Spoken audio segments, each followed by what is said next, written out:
말씀 레위기 26장 14절에서 16절까지 말씀이고요.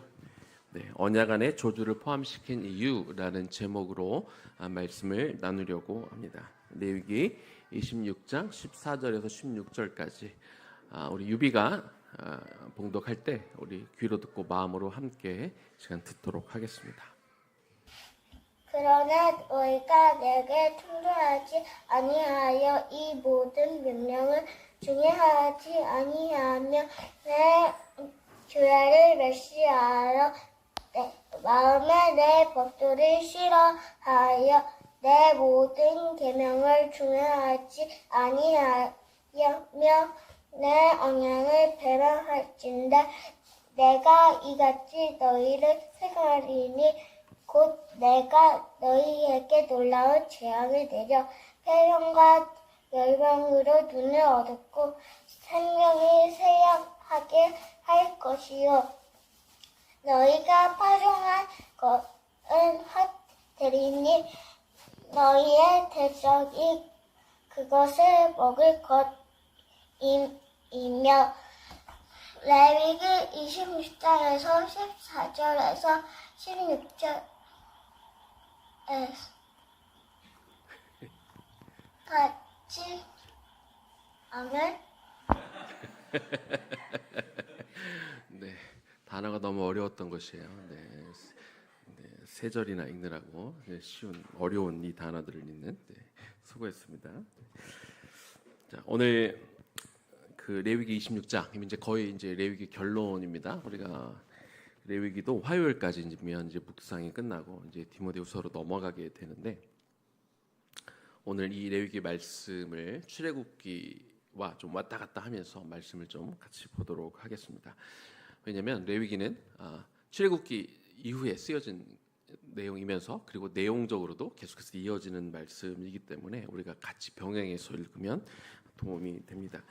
출애굽기가 40장까지 있잖아요. 출애굽기가 어떻게 구성이 되어 있는지 잠깐 말씀을 드리면 18장까지는 출애굽의 과정에 대해서 기록하고 있고요. 19장에서 24장까지는 시내산에서 언약 체결식이 있었죠. 그 부분에 대해서 다루고 있고 25장에서 31장은 이제 모세가 하나님의 부르심을 받아서 이제 시내산에 올라가서 이 성막을 어떻게 지어야 되는지에 대한 말씀과 또 십계명을 돌판에 이렇게 준비해서 이렇게 받아서 내려오는 그런 장면이 나오죠. 그리고 출애굽기 32장에서 34장 말씀은 그 사이에 아래서 아론과 이스라엘 백성들이 금송아지를 만들어 숭배하고 있었던 그 사건을 다루게 됩니다. 그리고 35장부터 40장까지는 성막을 제작하는 이제 시내산에서 모세가 들은 대로 성막을 제작하는 내용이 출애굽기의 내용이고 이어서 이제 레위기로 넘어가게 되는 것이죠. 성경은 종종 하나님과 당신의 백성 사이의 관계를 신랑과 신부로 이렇게 비유해서 결혼 관계로 설명할 때가 많이 있습니다. 출애굽기에서 아까 언약식이 체결되었다고 그랬는데 이렇게 언약식이 있었던 것만 봐도 하나님은 당신의 사랑하는 백성들을 이렇게 신부 삼는다라는 것들을 우리가 알 수 있습니다. 그래서 출애굽기에서 이렇게 언약식을 맺어서 이런 관계를 설명하셨다면 그 뒤에 이어지는 레위기는 그러면 당신의 사랑하는 백성들 이스라엘 백성들이 하나님의 신부로 어떻게 살아야 되는지 그 많은 규정들을 준 것은 우리가 그런 차원으로도 우리가 이해할 수 있을 것입니다. 다시 출애굽기로 돌아가서 출애굽기 19장에서 24장까지 그 언약 체결식이 있었다고 제가 말씀을 드렸는데요. 언약 체결식이 어떤 과정을 통해 이루어졌는지 간단하게 제가 좀 소개를 하도록 하겠습니다. 먼저는 하나님이 당신의 백성들과 언약을 체결하면서 언약 백성들 간의 관계가 무엇인지를 설명하게 됩니다. 출애굽기 19장 5절과 6절 말씀을 보니까요. 세계가 다 내게 속하였나니 너희가 내 말을 잘 듣고 내 언약을 잘 지키면 그러면 너희는 모든 민족 중에서 내 소유가 되겠고 너희가 내게 대하여 제사장 나라가 되고 거룩한 백성이 되리라. 이렇게 언약식을 맺으면서 하나님과 이스라엘 백성들 사이의 어떤 관계, 정체성을, 이스라엘 백성들의 정체성을 하나님의 소유, 하나님의 제사장 나라, 하나님의 거룩한 백성으로 이렇게 규정하는 것을 볼 수 있습니다.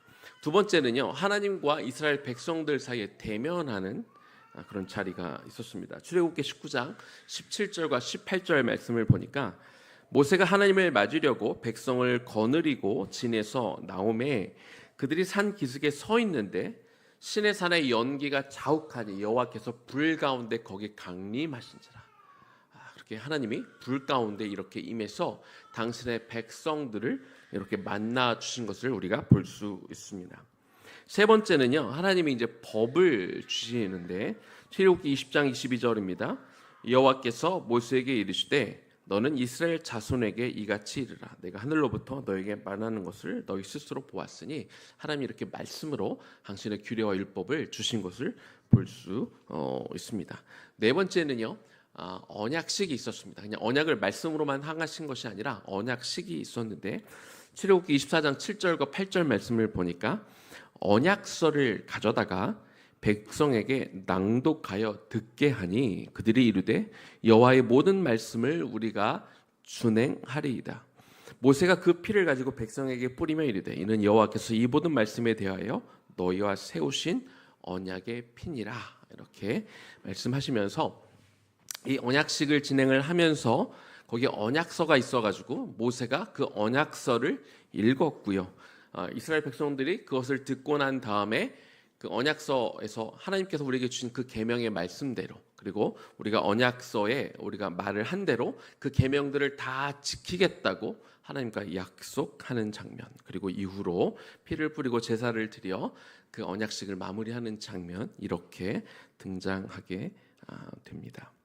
이제 이 언약식의 관계를 통해서 우리가 결혼을 할 때도 일종의 그것이 언약식인 거죠. 그 관계를 통해 이제 마치 부부처럼 하나님과 당신의 백성 사이에 친밀한 관계로 들어가게 되는 것이죠. 이처럼 출애굽기에서 하나님과 당신의 백성들, 이스라엘 백성들이 언약식을 통해 이제 언약으로 친밀하게 이루어진 이후로 레위기로 들어가서 거기서 5가지 제사법을 소개하게 되고, 그 이후로 하나님의 규례와 규정들을 쭉 설명하시면서 당신의 백성들이 이제 하나님의 언약 백성으로, 특별히 하나님의 신부로서 그들이 어떻게 살아야 되는지 레위기에서 소개가 되는 것입니다. 그런데 이 레위기가 제사법으로 이렇게 소개가 된다고 말씀을 드렸는데요. 이 제사법이 소개가 되는 이유는 사람들이 이 언약을 잘 지키지 못할 때가 있기 때문에 제사법을 통해서, 제사를 드림을 통해 그의 죄의 문제를 해결하고, 그렇게 하나님의 백성들이 언약 백성으로 남게 하기 위해서 그렇게 하나님이 레위기의 제사법을 통해 먼저 이렇게 시작하는 것을 우리가 볼 수 있습니다. 그런데 이 제사는요, 단순히 죄의 문제를 해결하기 위해서 기계적으로 제사를 드려서 나의 죄를 제거하는 어떤 형식적인 차원에서 제사를 드리는 것은 아닙니다. 물론 제사의 가장 큰 우선순위가 이 제사를 드리는 가장 큰 목적이 죄를 사하는 데 있을 것입니다. 실제로 속죄제나 속건제는 오직 죄의 문제를 다루기 위한 제사이기는 합니다. 그러나 번제도 그렇고 소제도 그렇고 화목제도 그렇고 그 제사들의 목적과 기능이 단순히 죄 사함에만 있는 것이 아니라 하나님 앞에 나를 헌신해서 올려드리기도 하고, 감사를 올려드리기도 하고, 또 서원을 드리기도 하기 위한 그런 목적으로 우리가 제사를 드리게 되는 것이죠. 그래서 이런 제사들은 어떤 죄를 사하는 그런 기능적인 어떤 목적을 뛰어넘어서 하나님과의 그 관계를 더 친밀하고 하나님과 백성 사이에 더 깊은 관계로 가기 위해, 더 깊은 언약 관계로 들어가기 위해서 제사를 드리는 것을 알 수 있습니다. 또 레위기를 통해 그 뒤에 계속해서 어떤 규정, 규례, 이것들을 설명하는 것들도 마찬가지이죠. 이런 규정들이 존재하는 것은 이런 규정들을 어겼을 때 하나님이 어떤 그 죄를 판단하고 그 죄에 대한 대가를 치르게 하기 위한 것, 그 자체가 목적은 아닙니다. 만약에 이런 규정들을 주는 것이 단순히 벌하고 처벌하고 벌을 주는 데 목적이라면 하나님과 언약 백성을 맺은 이스라엘 사람들과의 관계는 굉장히 냉랭하고 늘 긴장이 되는 그런 관계일 수밖에 없겠죠. 그러나 하나님은 당신의 백성들에게 규례를 주면서 또 이스라엘 백성들로 하여금 도덕법이나 시민법이나 정결법이나 이런 규정들을 지키게 하면서 마음을 다해 하나님을 섬기게 하고 또 하나님은 그들을 또 품어주심을 통해 그 규정들이 하나님과 백성 사이를 더 가깝게 하도록 하나님은 기대하는 마음으로 이런 규정들을 주신 것을 볼 수 있습니다. 이제 다시 레위기 오늘 본문이 있는 26장으로 돌아와 보겠습니다. 출애굽기에서 하나님과 하나님 백성 사이에 언약식이 체결이 되었다고 말씀을 드렸는데요. 그 언약식을 체결할 때 그때는 하나님이 당신의 백성들을 향해 오직 축복을 하는 말씀만 전하셨습니다. 그런데 출애굽기에 이어 이렇게 레위기로 넘어오게 되면서 이제 레위기의 결말이라고 할 수 있는 오늘 본문을 26장을 다 읽어보면은 1절에서 13절까지는 출애굽기 때처럼 이렇게 당신의 백성들을 축복하는 메시지들이 있지만 그러나 14절 이후로 보게 되면 당신의 백성들이 이 언약의 말씀을 지키지 않을 때 하나님이 내리시는 재앙들, 저주들 이런 것들이 기록되어 있는 것을 볼 수 있습니다. 레위기 26장 15절과 16절 앞부분을 제가 읽어보겠습니다. 내 규례를 멸시하며 마음에 내 법도를 싫어하여 내 모든 계명을 준행하지 아니하며 내 언약을 배반할진대 내가 이같이 너에게 행하리니 곧 내가 너에게 놀라운 재앙을 내리겠다. 이렇게 하나님이 말씀하시는 것이죠. 하나님이 왜 레위기에 들어와서 이런 저주의 말씀, 출애굽기 때는 그런 말씀이 없었는데 언약식을 할 때 그런 얘기가 없다가 왜 레위기에서는 왜 저주의 말씀을 하셨는지 다시 출애굽기로 돌아가서 그 이야기를 좀 더 해보도록 하겠습니다.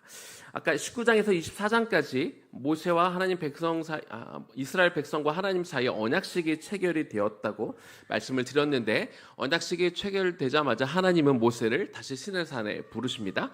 그래서 그곳에서 앞으로 이제 하나님이 이스라엘 백성 가운데 거할 텐데 어디에 거하시죠? 성막을 짓게 하시고 성막에서 거하실 것이기 때문에 성막을 어떻게 지어야 되는지 가르쳐 주시기 위해서 그리고 모든 율례, 규례들의 중심이 되는 이 10계명을 돌판으로 주시기 위해서 모세를 부르셨죠. 그래서 40일 동안 머물면서 하나님의 말씀을 듣고 모세가 하나님과 이런 관계를 맺고 있었는데 그런데 이스라엘 백성들 입장에선 40일이나 걸리고 그들의 생각보다 모세가 내려오지 않자 불안함을 느끼기 시작하죠.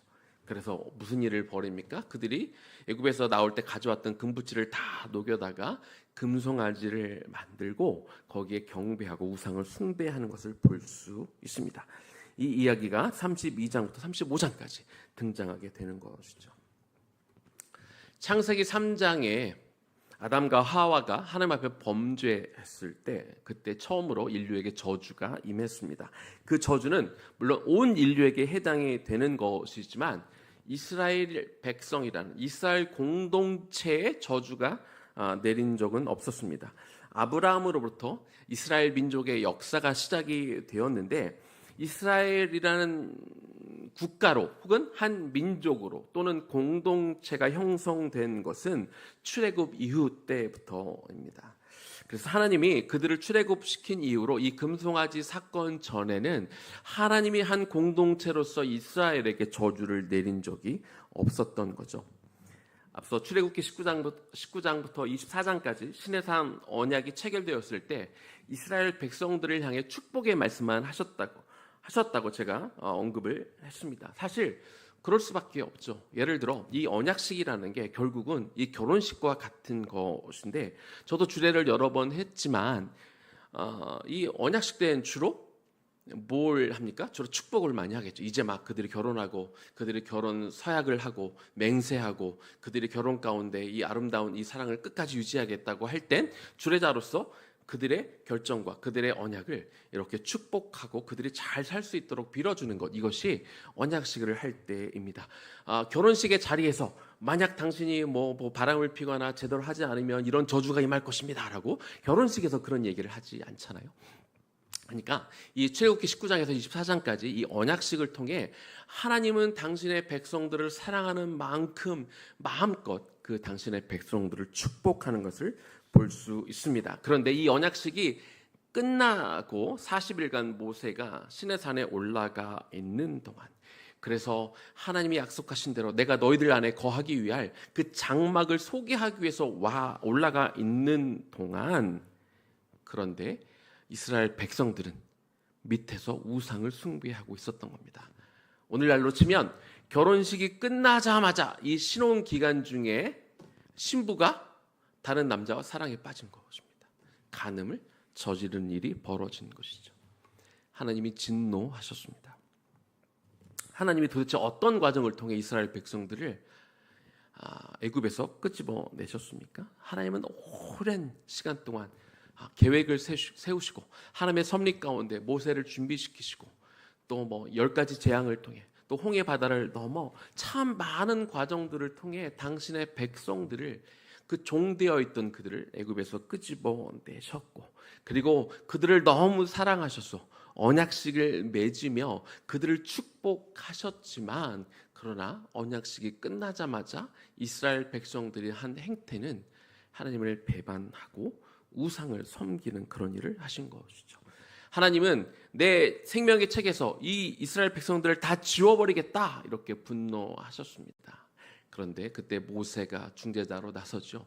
하나님이 설령 그 당신의 생명의 책에서 내 이름을 빼시더라도 이들의 생명을 살려주십시오라고 그렇게 간청하게 되자 하나님이 그 모세의 중재를 들으시고 이스라엘 백성들을 살려주십니다. 그래서 모세로 인하여 하나님과 이스라엘 백성 사이의 언약 관계가 유지될 수 있었던 것이죠. 그렇게 언약 관계가 다시 회복은 되고 유지되기는 하였지만, 금송아지 사건 이후로 하나님은 이스라엘 백성들이 당신과 백성들 사이에 맺은 이 언약을 조금 더 중요하게 여기고 조금 더 귀하게 여기고 하나님을 조금 더 경외하시기를 원하셨습니다. 그래서 이제 레위기를 통해 그 언약을 계속 유지할 수 있도록 제사 제도를 통해 그래서 그들의 죄 사함을 줄 수 있도록 언약을 유지시키기 위해서 제사법을 주셨고, 그리고 이 제사를 집례할 수 있도록 제사장들을 세우시고 제사장 위임식을 하시고, 그것도 모자라 대속죄를 허락하여 주심으로 그들의 죄가 완전하게 다 해결되어서 하나님과 그 백성 사이의 관계를 유지할 수 있도록 우리가 했다는 것을 지금 몇 차례 주일에 걸쳐서 우리가 그 말씀을 배우지 않았습니까? 그리고 나서 이 결론 부분에 이르러 하나님은 레위기 26장에 그동안에는 축복의 말씀만 허락하셨지만 이제 그 언약을 지키지 못했을 때 생길 저주의 말씀도 주심을 통해서 이스라엘 백성들이 언약을 조금 더 깊이 생각하고 언약을 신중하게 생각하고 그들이 정말 이 언약을 잘 지킴을 통해 하나님과 그 언약 백성 안에 계속해서 그 관계가 맺을 수 있도록 하나님이 이 저주의 말씀을 주셨다는 거죠. 레위기 26장에 축복의 말씀은 3절부터 13절까지 기록이 되어 있고 총 11절의 말씀인데요. 저주의 말씀은요 14절부터 45절까지 기록이 되어 있습니다. 그러니까 저주의 말씀이 3배가 더 많은 것을 볼 수 있습니다. 먼저 축복의 말씀을 간단하게만 좀 보겠습니다. 하나님은 당신의 말씀을 잘 지키고 언약에 충실한 당신의 백성들에게 풍성한 복을 약속하고 계신데 어떤 복을 주시겠느냐고 말씀하셨냐면 풍요와 안전과 승리와 번성을 약속하셨습니다. 또한 하나님은 자기 백성 가운데 늘 거하시는 복을 주시고 자기 백성을 인도하시겠다 그렇게 약속하는 내용이 13절까지 나오게 됩니다. 그런데 하나님이 이 과정 이렇게 복을 주시기 위해서 지금까지 뭘 하셨다고요? 레위기 26장 13절 말씀입니다. 하나님이 이 축복의 말씀을 주시면서 축복의 말씀의 결론으로 이렇게 이야기를 하십니다. 13절 말씀을 보니까 나는 너희를 애굽 땅에서 인도해 내어 그들에게 종된 것을 면하게 한 너희의 하나님 여호와니라. 내가 너희의 멍에의 빗장을 부수고 너희를 바로 서서 걷게 하였느니라. 하나님은요, 이스라엘 백성들이 애굽에서 노예로 살며 고통받는 것을 가슴 아파하시고 그들을 그냥 방치하지 않으셨습니다. 그들이 더 이상 고통당하지 않게 하기 위해서 그들의 멍에를 깨뜨리시고 자유를 주셨다, 이렇게 말씀하고 있습니다. 그리고 그들에게 자유를 주신 것으로 끝이 아니라 그들과 언약 관계를 맺으시면서 내가 너희들 끝까지 이렇게 지키고 보호하고 내가 너희들을 사랑하겠다, 이런 약속을 주신 것입니다. 그럼에도 불구하고 이스라엘 백성들은 이 언약식을 끝내자마자 하나님을 배반하고 금송아지를 만들어 하나님을 섬기게 된 것이죠. 하나님을 배신한 것이죠. 그러나 하나님은요, 화를 내시기는 하셨지만 여전히 이스라엘 백성들과 언약 관계를 유지하고 싶어 하셨습니다. 관계를 계속 단단하게 묻고 싶고 이 관계를 오히려 더 틈틈이 더 세밀하게 묻고 싶으신 하나님은 이제 레위기 26장에서 저주의 말씀을 추가하신 것입니다. 저주를 위한 저주가 아닌 것이죠. 그들을 벌 주기 위해서, 내가 너희를 이렇게 사랑했는데 너희가 감히 이런 율법을 어겨? 너희가 내 말을 안 들어? 그래, 딱 걸렸어. 너 저거 잘 걸렸다.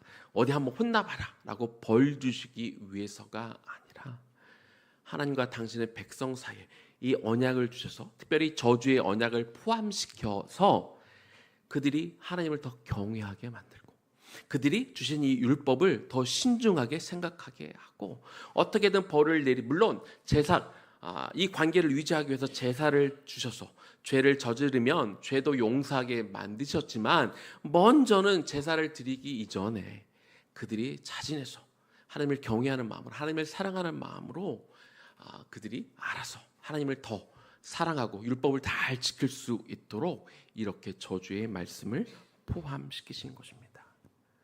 그러면 어떤 저주의 내용이 들어갔는지 몇 가지만 소개하도록 하겠습니다.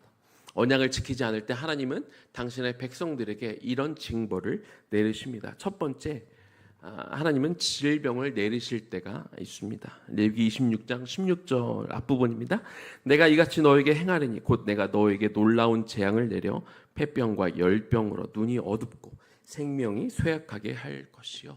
그래서 이런 병에 걸리면 무조건 다 우리가 하나님의 저주를 받아 병에 걸렸다는 그런 의미가 아니라 하나님은 때로 당신의 백성들을 돌이키게 하실 목적으로 당신의 백성이 당신의 언약 가운데 이렇게 떨어져 있으면 이런 병들을 통해 죽게 돌아오시게 할 때도 있다는 거죠. 그러니까 왼쪽 눈이 안 보일 때 제가 하나님 앞에 소원하고 제가 목회자가 되겠습니다라고 약속하고 그 약속을 지키지 않았을 때 하나님이 제 왼쪽 눈을 보게 하지 않으셔서 제 방향을 틀어 다른 길로 가던 저를 다시 목회의 길로 인도하게 하셨던 것처럼 하나님은 어떤 특정한 상황에 모든 사람에게 다 그러시는 게 아니라 때로 어떤 질병을 통해 당신의 백성과 더 깊은 관계를 맺기 위해서 이런 질병을 주실 때가 있다는 거죠. 두 번째입니다. 물질적으로 힘들게 하실 때가 있습니다. 레위기 26장 16절 뒷부분입니다. 너희가 파종한 것은 헛되리니 너희의 대적이 그것을 먹을 것임이며. 당시 농경사회에서 그들이 1년 내내 열심히 수고해야 그래야 우리가 결실을 얻게 되는데 이것이 헛되게 만들게 하겠다. 그래서 때로 하나님은 언약 백성이 언약에서 벗어나 있을 때 그들을 교훈하시기 위해서 때로 이런 경제적인 어려움을 주실 때가 있다는 겁니다. 세 번째는 전쟁에서 패하게 하시겠다 말씀하십니다. 레위기 26장 17절입니다. 내가 너희를 치리니 너희가 너희 대적에게 패할 것이요 너희를 미워하는 자가 너희를 다스릴 것이며 너희는 쫓는 자가 없어도 도망하리라. 하나님은 당신의 백성이 때로 이 언약을 소홀히 여기게 되면 우리 요즘 같아서는 꼭 전쟁이 아니라 할지라도 우리 주변 사람들을 하나님이 사용하셔서 우리를 괴롭고 힘들게 만드실 때가 있다는 겁니다. 네 번째, 재앙이 닥칩니다. 레위기 26장 22절입니다. 내가 들짐승을 너희 중에 보내리니 그것들이 너희의 자녀를 움키고 너희 가축을 멸하며 너희 수요를 줄이리니 너희의 길들이 황폐하리라. 하나님은 때로 들짐승들을 통해서 자녀들이 다치게 하기도 하고 집의 재산이 손해를 끼치기도 하시겠다 말씀하시는 거죠. 당신의 언약을 무시하는 자들에게 때로 하나님은 재앙을 내려서 그들을 돌이키게 하신다는 것입니다. 다섯 번째는 흩어지게 됩니다. 레위기 26장 33절과 34절 말씀입니다. 내가 너희를 여러 민족 중에 흩을 것이요 내가 칼을 빼어 너희를 따르게 하리니 너희의 땅이 황무하여 너희의 성읍이 황폐하리라. 너희가 원수의 땅에 살 동안에 너희의 본토가 황무할 것이므로 땅이 안식을 누릴 것이라. 그때의 땅이 안식을 누리리니. 적들이 쳐들어와 그들이 포로로 잡혀가 결국 그 민족이 흩어질 것에 대해 경고하셨습니다. 뿐만 아니라 34절에 보면은 저희가 또 아마 이번 주 마지막에 또 더 이야기가 나오겠지만 하나님이 이스라엘 백성들이 지난주에 저희가 묵상한 거래요. 하나님이 희년과 안식년을 잘 지키라고 그렇게 지난주에 저희에게 말씀해 주셨는데 이스라엘 백성들이 희년과 안식년을 제대로 지키지 않았습니다. 그러니까 하나님이 결국 어떻게 하십니까? 이스라엘 백성들로 하여금 대부분 포로로 잡혀가 뿔뿔이 흩어지게 하십니다. 그래서 가나안 땅 반드시 매 7년마다 농사를 지으면 안 되고 매 50년마다 농사를 지으면 안 되는 그 땅에 사람들의 욕심 때문에 제대로 그것이 지켜지지 않자 하나님은 사람들을 흩으시고 강제로 그 땅이 안식을 맡게 하시겠다 이렇게 경고하신 것이죠. 그리고 실제로 남유다 땅은 하나님의 심판으로 그 바벨론에 의해서 사람들이 잡혀가게 되고 강제로 안식을 당하게 된 것을 우리가 볼 수 있습니다. 하나님이 경고하신 것은요 반드시 이루어지게 되는 것이죠. 그러나 다시 한번 말씀드립니다. 하나님이 언약 안에 이러한 저주를 포함시키신 것은 당신의 백성들을 보여주고 싶어서가 아닙니다. 이런 저주 조항들을 통해서 당신의 사랑하는 백성들에게 경각심을 주고 그들이 거룩을 지켜 당신의 백성들이 언약 백성으로 남게 하시기 위해서 그것을 바라시기 때문에 이런 저주의 조항을 준 것이죠. 하나님 또한 이런 일도 하셨습니다. 이제 나중에 그 여호수아에서 있었던 일이죠. 그들이 처음에 여리고성을 정복하고 이제 아이성까지 점령하게 됩니다. 그리고 이후로도 앞으로 점령할 성이 굉장히 많이 남아 있는데요. 일반적으로 점령해야 될 성들이 많이 있기 때문에 또 이제 두 성에서 승리하면 이제 기세가 올라가잖아요. 사기가 올라가기 때문에 빨리 이제 다른 성들을 기세를 몰아 점령하면 좋겠는데 하나님은 아이성의 전투 승리 후에 전쟁을 잠깐 멈추게 하죠. 그리고 모든 백성들을 다 모으게 합니다. 그리고 그들을 세겜 지역으로 한 명도 빠짐이 없이 남자든 여자든 나이가 많건 적건 그들이 일반 사람이건 아니면 종이건 그들이 유대인이건 이방인이었다가 개종을 한 사람들이건 한 명도 빠짐없이 전부 다 세겜 지역으로 가게 만들죠. 그리고 그들 에발선에 올라가서 제사를 드리게 하고 그리고 6지파씩 나눕니다. 그래서 예발산에 6지파 100만 명 그리고 그리심산에 6지파 100만 명을 그들에게 흩어지게 하고 그리고 하나님은 이미 모세가 죽을 때 이렇게 유언하게 한 그 일을 여호수아에게 하게 하십니다. 여호수아 8장 34절입니다. 그의 여호수아가 율법책에 기록된 모든 것대로 축복과 저주하는 율법의 모든 말씀을 낭독하였으니 하나님은 여호수아에게 이 전쟁 중에 한참 이 전쟁 중이면 벌써 두 가지 성이 이미 이렇게 점령이 되었기 때문에 가나안에 있는 모든 족속들이 지금 이스라엘 백성들을 다 주목하고 있을 때 아니겠습니까? 아마 있는 모든 족속들이 다 스파이를 보내서 지금 염탐하고 있을 때 한 명도 빠짐없이 그들을 이 세겜 지역으로 보내요. 이 세겜 지역에 그래서 이 산에 100만 명씩 해서 이 율법 가운데 하나님이 주신 축복의 말씀과 저주의 말씀을 낭독하게 했다. 그러면 도대체 이 전쟁은 이 중요한 게 정보전이잖아요. 도대체 저 사람들이 몇 명이 있고 남자는 몇 명이고 군대로 싸울 수 있는 사람이 몇 명이지 사실 적들이 다 볼 수 있는 그곳에 모여서 그것과 상관없이 그들은 하나님의 명령에 따라 축복의 말씀, 저주의 말씀을 여호수아가 낭독하면 한 절 한 절 그들이 낭독할 때마다 백성들이 아멘으로 화답했다는 것을 볼 수 있습니다. 제가 한 2년 전쯤 아예 이 부분만 가지고 따로 설교했던 적이 있었는데 여러분들 기억나십니까? 지금 이거를 한번 하면 여러분들 더 확실히 기억이 날 것 같습니다. 그냥 한 절만 딱 할게요. 한 절만. 마이크를 대고 하면 안 되니까. 당시에 뭐 마이크도 없고 스피커도 없고 근데 200만 명이 다 들어야 되기 때문에 굉장히 큰 목소리로 여호수아가 외쳤고 그리고 한 절씩 할 때마다 그들이 아멘하고 화답했다고 했는데 우리가 정말 하나님께서 우리에게 이 저주의 말씀을 주신 목적이 무엇인가 우리가 좀 확인하는 마음으로 딱 한 절만. 그때도 제가 4절인가 하고 목이 다 쉬었는데 오늘 한 절만 하도록 하겠습니다. 레위기 26장 21절 말씀 한 절만 하면 여러분도 아멘으로 화답하시면 되겠습니다. 너희가 나를 거슬러 내게 청종하지 아니할진대 내가 너희의 죄대로 너에게 7배나 더 재앙을 내릴 것이라. 이렇게 한 절 한 절 이 말씀은 이 축복과 저주의 말씀이 얼마나 중요하냐면요. 레위기 26장 한 장에 13절까지 그리고 14절부터 뒤에까지 이렇게 한 장에 나눠져 있는데 신명기 28장부터 30장까지 세 장에 걸쳐서 더 자세한 축복의 말씀과 저주의 말씀이 나오는 것을 볼 수 있습니다.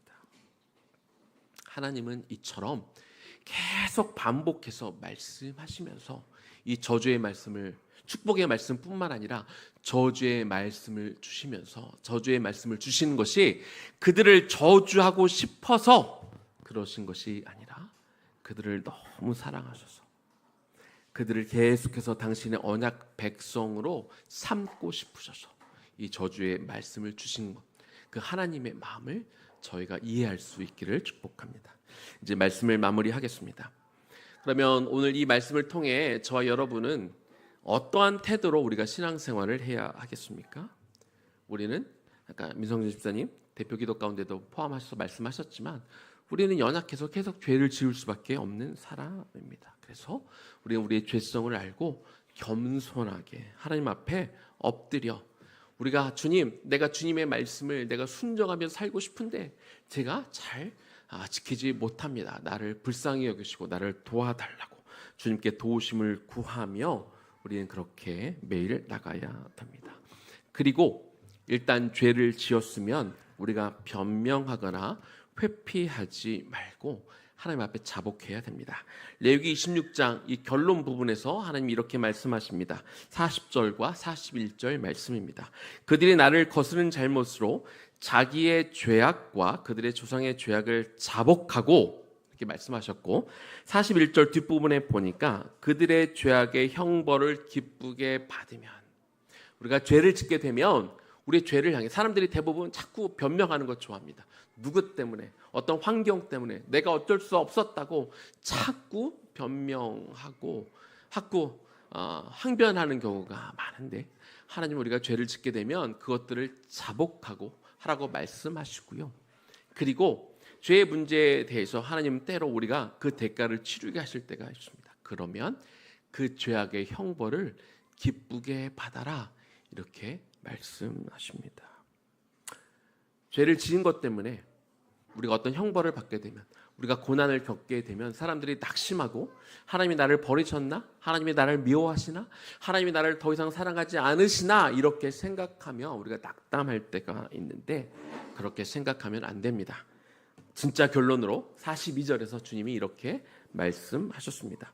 내가 야곱과 맺은 내 언약과 그러니까 이제 앞절과 이어지는 내용이에요. 너의 죄악을 자복하고 너희가 당하는 이 죄악의 형벌을 기쁘게 받으면 내가 야곱과 맺은 내 언약과 이삭과 맺은 내 언약을 기억하며 아브라함과 맺은 내 언약을 기억하고 그 땅을 기억하리라. 하나님께서 저와 여러분에게 주셨던 이 아브라함 때부터 주셨던 모든 언약들을 기억하고 내가 너에게 약속한 그 축복들을 너에게 내려주겠다. 그렇게 말씀하시는 거죠. 하나님이 저와 여러분에게 그래서 이 저주의 조항을 때로 주시고 때로 그것에 따라 우리가 죄를 지었을 때 심판을 우리가 받을 때가 있습니다. 다시 한번 너무나 중요하니까 마지막으로 강조합니다. 하나님이 당신의 백성을 징계하시는 목적은 그들을 미워해서가 아니라 벌 주는 것을 좋아하셔서가 아니라 그들에게 경각심을 주고 당신의 백성이 언약 안에 계속 포함이 되게 하기 위해서. 레위기 전체를 통해서 이제 화요일이면 레위기가 마무리가 되는데요. 하나님이 우리에게 거룩을 요구하시는 하나님의 모습 속에서 하나님이 저와 여러분을 얼마나 사랑하시는지 여러분들이 깨달았으면 좋겠습니다. 여러분, 사랑하는 사람에게 거룩을 요구하는 것은 당연합니다. 사랑하지 않는 사람에게, 내가 사랑하지 않는 사람에게 거룩을 요구하지는 않아요. 그러나 내가 사랑하는 사람이면 거룩을 요구합니다. 만약 우리가 부부라면 남편이 아내에게, 아내가 남편에게 거룩을 요구하는 건 너무나 당연합니다. 내가 부부인데 내가 사랑하는 아내에게 혹은 남편에게 거룩을 요구하지 않는다. 그건 문제가 있는 것이죠. 사랑하는 사람에게 정결과 거룩을 요구하지 않는 사랑은 진짜 사랑이 아닙니다. 그리고 정말 사랑은요, 이 정결과 거룩을 요구하는 것, 그것이 동반되어질 때 진짜 사랑인 것이죠. 하나님은 저와 여러분을 너무 사랑하기 때문에 거룩하라 말씀하시는 겁니다. 정결하라 말씀하시는 겁니다. 죄를 짓지 말라 말씀하시는 겁니다. 혹 죄를 지으면 제사를 통해 죄를 씻어라 하시는 것이죠. 그래도 돌아오지 않으면 하나님이 징계를 내리셔서 때로 우리 마음을 아프게 하셔서 정신을 차리고 다시 돌아와서 계속 그 언약 관계 안에 머물도록 하나님은 지금도 저와 여러분을 그렇게 인도하고 계십니다. 하나님과 거룩한 사랑을 나누며 이 깊은 관계를 누리며 하나님의 큰 사랑과 축복을 마음껏 누리며 살아갈 수 있는 저와 여러분 되기를 주님의 이름으로 간절히 축원합니다. 우리 들은 말씀을 기억하면서 그래서 우리가 이 찬양을 좀 올려드리고 같이 기도하면 좋겠습니다. 내 영혼은 안전합니다. 우리가 때로 우리 삶 가운데 우리가 하나님의 징계를 받아 우리가 아프기도 하고 여러 가지 어려움 상황에 놓여져 있기는 하지만 하나님이 그 언약을 지키시고 싶으시기 때문에 여전히 우리를 사랑하시기 때문에 우리의 영혼은 안전한 줄로 믿습니다. 주님의 마음을 마음껏 느끼며 이 찬양을 주님 앞에 올려드리겠습니다.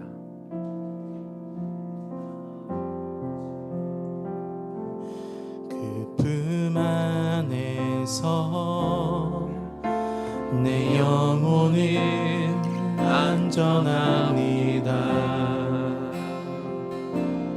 주 손길로 내 삶을 안으시니 그 평강이 나를 덮습니다. 나 비록 넘어지면 흔들리지만 주 내 안에 거하며 나를 붙드시니 내 생각을 주께로 돌리고 주시는 평강의 옷을 입습니다. 주 약속 안에서 내 영혼 평안에 내 뜻보다 크신 주님에게 나 신뢰 두려움만 내려놓고 주님만 의지해 주 안에서 내 영혼 안전합니다. 한 번 더 찬양할까요? 내 아버지, 내 아버지 그 품 안에서 내 영혼은 안전합니다. 주 손길로 내 삶을 안으시니 그 평강이 나를 덮습니다. 나 넘어지면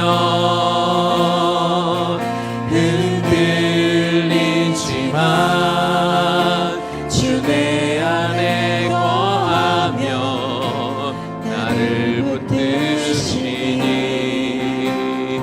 내 생각을 주께로 돌리고 주시는 평강의 옷을 입습니다. 주 약속 안에서 내 영혼 평안해 내 뜻보다 크신 주님의 계획 나 신뢰해 두려움 나 내려놓고 주님만 의지해 주 안에서 내 영혼 안전합니다. 나 비록 넘어지면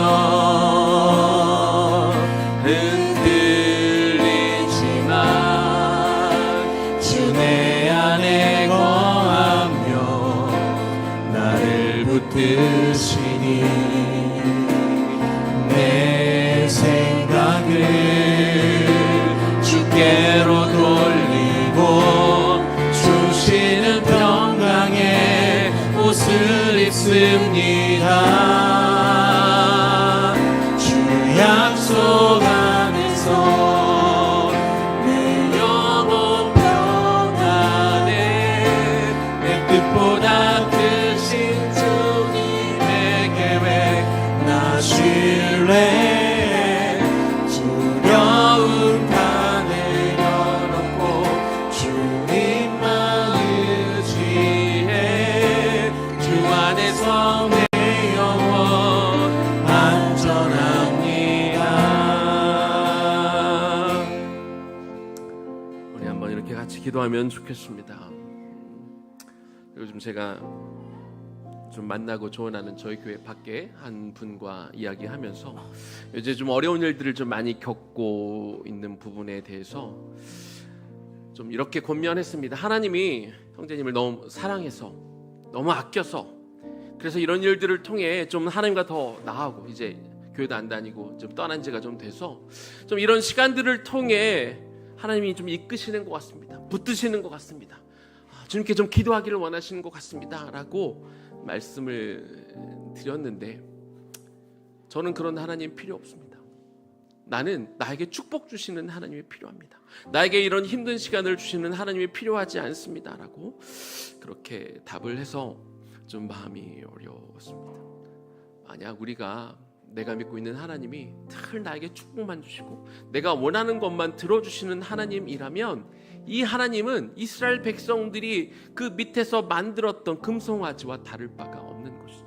그건 우상입니다. 그건 진짜 하나님이 아니라 내가 빚어가는 하나님, 내가 원하는 우상이라는 게 다른 게 아니라 내 뜻대로 내 원하는 대로 만들어가면 그것이 설령 그 대상의 하나님이라 할지라도 우상이 될 수밖에 없는 것이죠. 이 시간 기도합시다. 하나님이 여러분을 너무 사랑하십니다. 하나님이 여러분을 너무 사랑하셔서 때로 당신의 백성들이 다른 길로 갈 때 하나님이 채찍을 드시기도 합니다.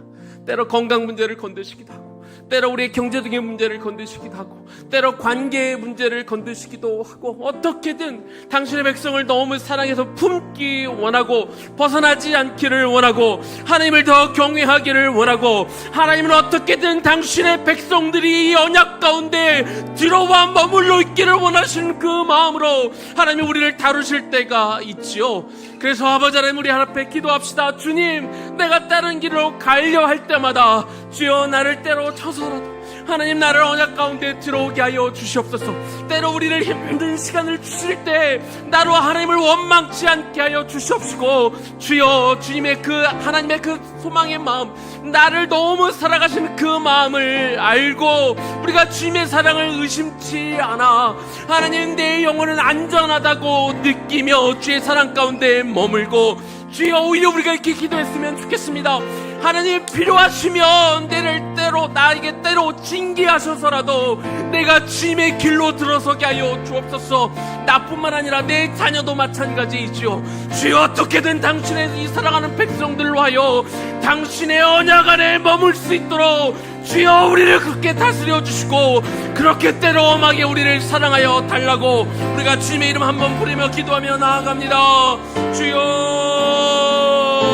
하나님 이 시간 기도합니다. 하나님, 오늘 하나님 레위기 26장을 통하여 하나님 축복의 말씀과 더불어 하나님의 저주의 언약의 말씀을 하나님께서 넣으신 것들을 우리가 바라봅니다. 우리는 하나님을 신뢰하고 믿으며 우리가 축복받기를 원하고 늘 은혜 받기를 사모합니다. 그래서 우리에게 어려운 일이 찾아오며 우리 마음이 어렵고 힘들고 하나님을 멀리하고 하나님이 싫고 우리가 원망할 때가 있지요. 그러나 오늘 말씀을 통해 우리가 다시 한번 깨닫기를 원합니다.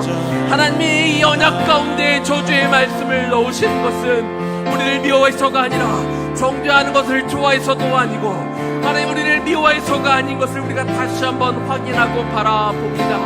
하나님, 당신의 백성들을 하나님 너무 사랑하시기에 여러 가지 일들을 통하여 우리를 건강의 문제나 혹은 하나님이 어떤 재정의 문제나 관계의 문제나 여러 가지 힘들을 우리 주신 것들을 바라봅니다. 주여, 우리를 사랑하시는 그 하나님 안에 당신의 백성들을 언약 백성으로 삼으시기를 원하고 나의 백성이고 나의 식구이고 나의 거룩한 백성 삼으시기를 원하시는 그 하나님의 진짜 마음, 그 하나님의 속마음을 우리가 하나님 의심하지 않게 하여 주시옵시고 정말 늘 우리를 사랑하시고 우리를 보호하시며 지켜주시며 가장 어려운 순간에도 우리가 때로 징계를 받는 그 순간조차도 우리와 함께 하시며 우리의 안전을 지키고 계시는 그 아버지의 사랑 가운데 우리가 그 신뢰하는 마음으로 그래서 아버지 하나님 오늘 당신과의 관계가 더 친밀해지고 당신과의 관계가 더 가까워지기를 원합니다. 아버지 하나님 우리 일생 가운데 주여 필요하시다면 하나님 징계를 내려주실 때 우리가 기쁨으로 받겠나이다. 우리의 죄가 있으면 하나님 언제나 자복하는 자가 되게 하여 주옵소서. 변명하거나 어떤 환경 탓이나 남 탓을 하지 않게 하여 주시옵시고 하나님 주는 그대로 우리가 잘못한 것 그대로 인정하며 하나님 앞에 나아가는 당신의 백성이 되게 하여 주옵소서. 또 그 대가를 치르기 위해 하는 그 징계하실 때 그 징계를 받으면 내가 야곱과 맺은 언약과 이삭과 맺은 내 언약을 기억하며 아브라함과 맺은 내 언약을 기억하고 너희 땅을 기억하며 내가 너를 반드시 축복하고 너희에게 맺은 모든 언약을 다 지키겠다고 주님 말씀하여 주셨사오니 주님 당신께서 우리에게 허락하신 이 말씀과 오늘 우리에게 행하신 이 모든 일들이 기꺼이 기쁨으로 받아들임을 통하여 우리가 제대로 주님과 깊은 관계 맺을 수 있도록 하나님 도와주시옵소서. 나 비록 넘어지면 흔들리지만 주의 안에 거하며 나를 붙드시니 내 생각을 주께로 돌리고 주시는 평강의 옷을 입습니다. 주의 약속 안에서 내 영혼 평안은 내 뜻보다 크신 주님에게 나 신뢰 두려움 나 내려놓고 주님만 의지해 주 안에서 내 영혼 안전합니다.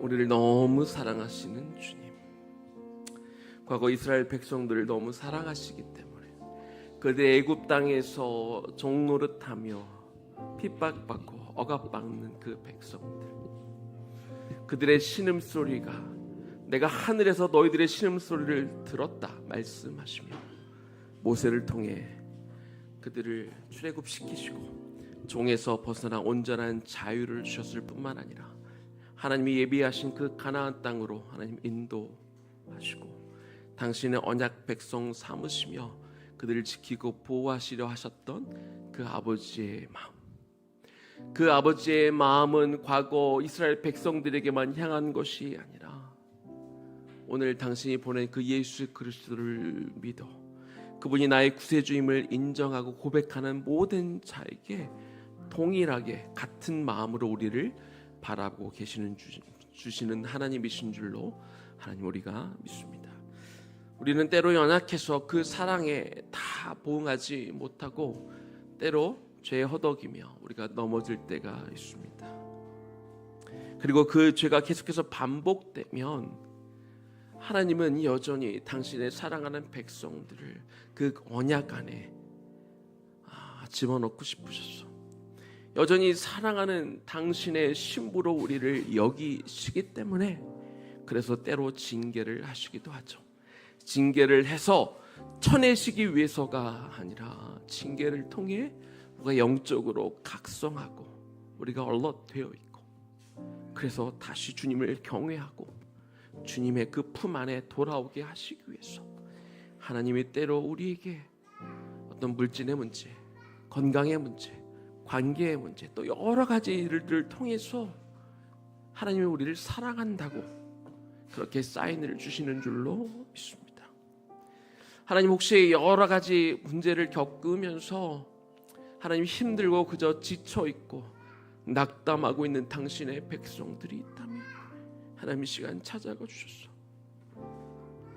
사랑하는 내 아들아, 내가 너를 사랑한다. 사랑하는 딸아, 내가 정말 너를 사랑한다. 때로 내가 너에게 이런 시기를 겪게 하는 것은 내가 너를 미워해서가 아니라 내가 너를 버려서가 아니라 내가 너를 정말 아끼고 사랑하며 너를 여전히 나의 백성으로 나의 신부로 여기고 있다는 것에 증거가 된다는 것을 하나님이 그들이 믿음으로 받아들여 내 영혼이 여전히 안전함을 느끼며 다시 주께 돌아와 그들이 육적으로 지쳐있는 그들의 영과 육이 회복되어짐을 통하여 다시 한번 주님의 길로 들어설 수 있도록 하나님 도와주옵소서.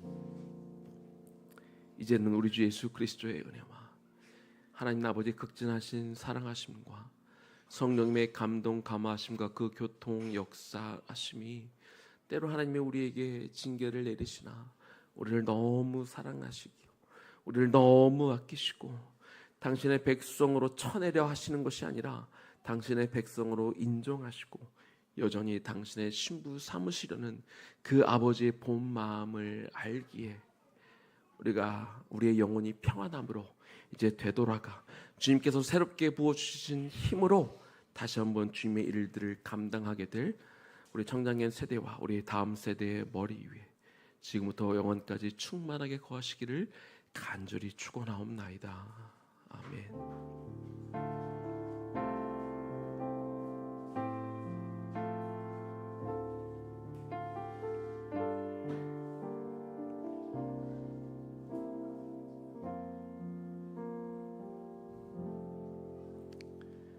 다음 한 주간도 또 승리하는 한 주간 되기를 축복합니다.